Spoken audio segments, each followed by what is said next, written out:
Pinag-aaralan ng Department of Agriculture ang pansamantalang pagpapatigil ng pag-angkat ng bigas sa mga susunod na buwan. Ito ay para makatulong sa mga lokal na magsasaka na mag-aani sa Setyembre.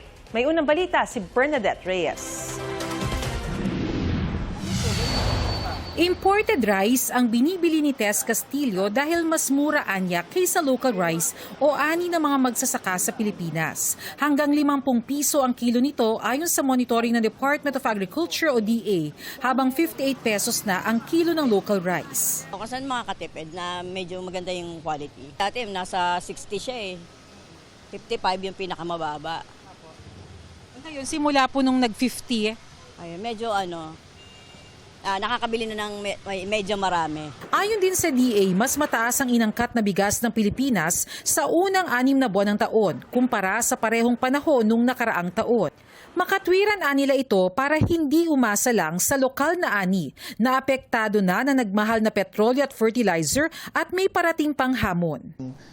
Looming effect ng El Nino. Hindi naman umano nalulugi ang mga lokal na magsasaka sa mga idinagdag noong imported na bigas. Nabibili pa rin kasi ang mga ito at tumaas pa nga ang bili ng National Food Authority o NFA sa lokal na palay. Pero simula Setyembre, mag-aani na ang mga lokal na magsasaka.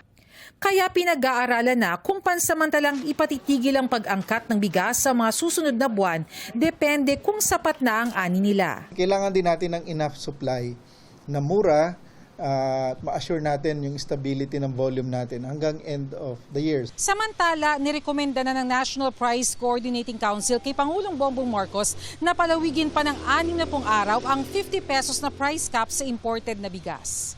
Nakatulong anya ito sa pagpapababa ng inflation o yung bilis ng pagmahal ng presyo ng mga produkto at serbisyo sa bansa ayon sa DA. Pero tutol ang ilang rice retailers dahil hindi na umano sila kumikita. Kahit hindi na siguro, para malaya magtinda yung kasi hindi na kami makapagtinda ng maayos na, baga, pag tinasan mo, baka mamaya hulihin kang... Hinihimok ng DA ang mga rice traders at importers na limitahan na muna ang pag-import ng 5% broken rice para bigyang daan ng local rice. Ito ang unang balita. Bernadette Reyes, GMA News.